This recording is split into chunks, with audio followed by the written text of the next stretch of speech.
దంతాల్ని మనం చాలా తేలిగ్గా తీసుకుంటాం.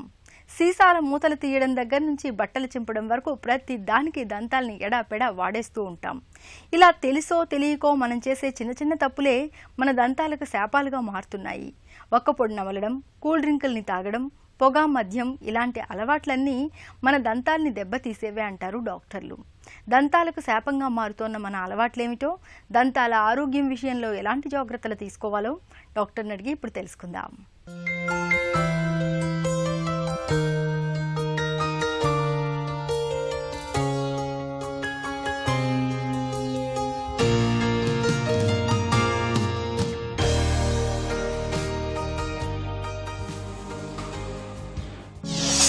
శీతల పానీయాలతో దంతాలు ఎలా పాడవుతాయి? చాలామంది ఈరోజు మధ్య వయస్కులని తీసుకుంటే కనుక వాళ్ళందరూ కూల్ డ్రింక్స్ తీసుకోవటము, కూల్ డ్రింక్స్ వలన డెంటల్ ప్రాబ్లమ్స్ ఎలా ఉంటాయనేది కూడా మనం గమనించాల్సిన అవసరం ఉంది. ఈరోజు ఒక టూత్ ఎక్స్ట్రాక్టెడ్ టూత్ని తీసుకెళ్ళి కూల్ డ్రింక్లో కనుక వేస్తే వితిన్ 15 days అక్కడ నామరూపాలు లేకుండా ఆ టూత్ మొత్తం డ్యామేజ్ అవుతుంది. ఈరోజు మన బాడీలో ఏదైతే ఎనామిల్ అనే సబ్స్టెన్స్ అన్నిటికంటే గట్టి పదార్థం, ఇది బోన్ కంటే కూడా గట్టి పదార్థం. ఇటువంటి ఎనామిల్ని కూడా కరిగించే శక్తి మీరు తీసుకున్నటువంటి కూల్ డ్రింక్స్లో ఉంది. ఏదైతే ఎనామిల్ పెంగానే ఉందో అది అరిగిపోవటం వలన కూడా సెన్సిటివిటీ రావడం, తర్వాత క్యావిటీస్ ఫామ్ అవడం కూడా జరుగుతూ ఉంటుంది. గుట్కా, పాన్, జర్దాలు దంతాల్ని ఎలా దెబ్బతీస్తాయి? ఈ గుట్కా, పాన్ పరాగ తీసుకుంటే చాలా బాగుంది, స్మెల్ బాగుంది, రుచి బాగుందని చెప్పేవాళ్ళే కానీ వీరిలో 100 మంది కనుక తీసుకుంటే కనుక 60 మందికి ఏమీ సిమ్టమ్స్ లేకపోయినా ఈ 40 మంది మిగతా 40 మందిలో క్యాన్సర్ బారిన పడే అవకాశాలు ఉన్నాయి. ఇది ఎట్లాగంటే కొన్ని సంవత్సరాల తర్వాత వారికి ఓరల్ సబ్మ్యూకస్ ఫైబ్రోసిస్ అని ఒక ప్రీ క్యాన్సరస్ కండిషన్ మొదలవుతుంది. నోరు తెరవలేకపోవటం, అట్లాగే ఏమైనా ఆహార పదార్థాలు తీసుకున్నా కూడా మంటగా ఉండటము, అట్లాగే వీరి మౌత్ ఓపెనింగ్ కెపాసిటీ తగ్గిపోవడం కూడా జరుగుతూ ఉంటుంది. ఈ ప్రీ క్యాన్సరస్ కండిషన్లో కనుక మీరు సరైన చికిత్సను కనుక ఫాలో అవ్వకపోతే అది క్యాన్సర్గా కన్వర్ట్ అయ్యే అవకాశం ఉంది.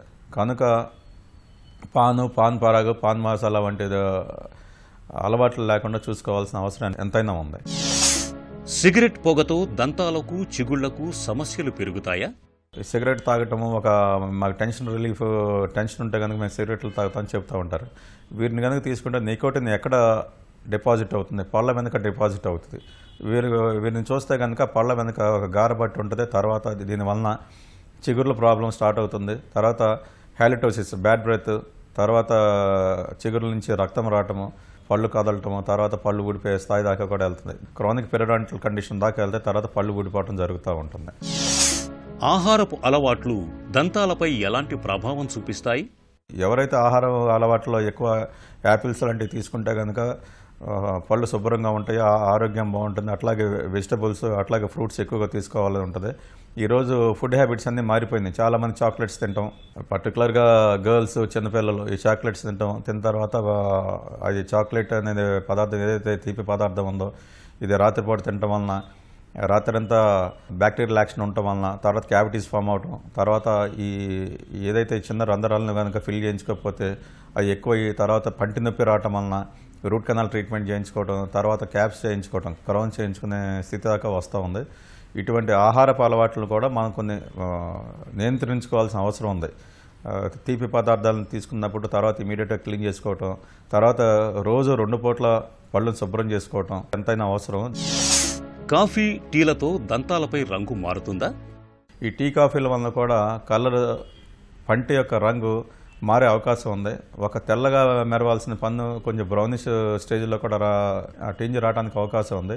ఈ బ్రౌన్ కలర్ వస్తున్నప్పుడు జాగ్రత్తగా పరిశీలించి క్లీన్ చేయించుకోవటం, అట్లాగే ఈ టీ, కాఫీలను తగ్గించుకోవాల్సిన అవసరం ఎంతైనా ఉంది. పిల్లల్లో పళ్ళు నూరే అలవాటుతో సమస్యలు వస్తాయా? చిన్నపిల్లల్లో కానీ అట్లాగే పెద్దవాళ్ళల్లో కానీ ఈ బ్రక్సిజం అనే సమస్య చాలా ఉంది. ఈ బ్రక్సిజం ఎందుకు వస్తుంది అనే దానికి రీజన్స్ చాలా చెప్తూ ఉంటారు. అట్లాగే చిన్నపిల్లలు అయితే కనుక బ్రక్సిజం వాళ్ళు మార్నింగ్ చూసినటువంటి సంఘటనల గురించి కానీ, లేకపోతే వాళ్ళ పేరెంట్స్ ఒక హ్యాబిట్స్ కానీ వాళ్ళని పట్టించుకోకపోవడం కానీ, తర్వాత వాళ్ళలో ఉన్న కోపం కానీ, దీనికి ఒక రీజన్ అంటూ లేదు.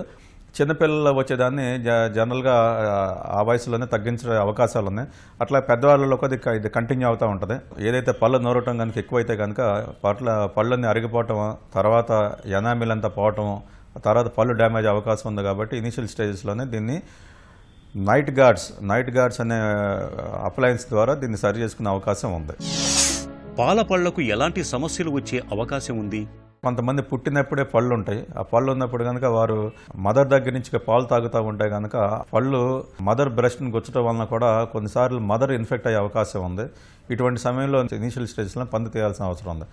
కొంతమంది పిల్లల్లో జనరల్గా రాత్రిపూట పేరెంట్స్ పాలు ఇవ్వటం, ఈ పాలు ఇచ్చినప్పుడు పళ్ళను శుభ్రం చేయకపోవటం వలన పళ్ళకి ఎనామిల్ అంటే డికే స్టార్ట్ అయ్యి పిప్పి పన్ను మొదలయ్యి ఎనామిల్ అంతా పోవటం వలన ఒక్కొక్క పన్ను అట్లా ఎనామిల్ పోయి డికే స్టార్ట్ అయ్యి తర్వాత ర్యాంపెంట్ కేరీస్ కింద అన్ని పళ్ళు పోయి చివరికి అన్ని నల్లగా తయారవుతాయి, దానికి అన్ని పిప్పి పళ్ళుగా తయారవుతాయి. నర్సింగ్ బాటిల్ సిండ్రోమ్ అంటాం. ఇదేంటంటే పేరెంట్స్ రాత్రి పిల్లలు పడుకోబెట్టేటప్పుడు ఆ బాటిల్ని నోట్లోనే పెట్టేసి పడుకోబెడతారు. దీనివలన పాలల్లో ఉండేటువంటి చక్కెర టూత్ మీద డిపాజిట్స్ అయ్యి తర్వాత క్రమేణా దంతక్షయం మొదలయ్యి పళ్ళన్నీ నల్లగా తయారవుతాయి, పిప్పి పళ్ళుగా తయారవుతాయి, అన్ని పళ్ళు తయారవుతాయి. దీన్ని నర్సింగ్ బాటిల్ సిండ్రోమ్ అంటారు. పిల్లల అలవాట్లు దంతాలపై ఎలాంటి ప్రభావాన్ని చూపిస్తాయి? చిన్నపిల్లల్లో థమ్ సకింగ్ హ్యాబిట్ ఉంటుంది. ఆ థమ్ సకింగ్ చేసేటప్పుడు అది ఎంత ప్రెజర్స్ ఉంటాయి అంటే కనుక ఈ బొటన వేలితో మ్యాక్సిల్లా పై పళ్ళని బయటికి లాగటం, అట్లాగే పై పళ్ళని బయటికి లాగినప్పుడు ఈ థంబ్ ఫోర్స్ కింద పళ్ళ మీద ఉండి ఈ కింద దవడ వెనక్కి వెళ్ళటము, పైన దవడ ముందుకు రావడం జరుగుతుంది. ఈ పై పళ్ళు బయటకు రావడం వలన పేషెంట్ కండిషన్ తర్వాత నవ్వుతున్నప్పుడు అసహ్యంగా కనబడుతుంది. ఇది థమ్ సకింగ్. దీన్ని ప్రివెంట్ చేయాల్సిన అవసరం ఉంది. చిన్నపిల్లల్లో ఎప్పుడైతే థమ్ సకింగ్ హ్యాబిట్ మొదలైందో ఇది ఎందుకు మొదలవుతా ఉందో, ఇది పేరెంట్స్ పట్టించుకోకపోవటం మొదలవుతా ఉందా లేకపోతే ఎక్కడి నుంచి ఇది మొదలైంది, దీన్ని ఇనీషియల్ స్టేజెస్లోనే రెక్టిఫై చేయాల్సిన అవసరం ఉంది. కొంతమందికి టంగ్ థ్రస్టింగ్ హ్యాబిట్ వలన కింద పళ్ళను అలాగే ఉన్న పై పళ్ళు ఈ టంగ్ థ్రస్టింగ్ వలన పై పళ్ళని కానీ కింద పళ్ళని కానీ బయటికి తోయటం, దానివల్ల పళ్ళు బయటకు రావటం వల్ల పళ్ళ మధ్యలో స్పేసెస్ రావటం, ఈ పళ్ళ మధ్యలో స్పేసెస్ రావటం వల్ల తర్వాత ఓపెన్ బైట్ అంటే పై పళ్ళు కింద పళ్ళు కలపాల్సిన పద్ధతిలో కలవకపోవటం వల్ల కూడా కొన్ని సందర్భాల్లో మాటల్లో కూడా స్పష్టత లోపిస్తూ ఉంటుంది. ఈ టంగ్ థ్రస్టింగ్ థమ్ సకింగ్ హ్యాబిట్స్ని ఇనిషియల్ స్టేజెస్లోనే బ్రేక్ చేయాల్సిన అవసరం ఉంది. ఇక ఈరోజు కార్యక్రమాన్ని ముగించే ముందు ఆంధ్ర హాస్పిటల్ సమర్పించే ఒక చిన్న చిట్కా మీకోసం. చలికాలంలో తరచూ అల్లం టీని తాగండి. అల్లం టీని తాగడం వల్ల ఫ్లూ జ్వరాలు, ఇన్ఫ్లుయెంజా వంటి ఇన్ఫెక్షన్లు, గొంతులో గరగర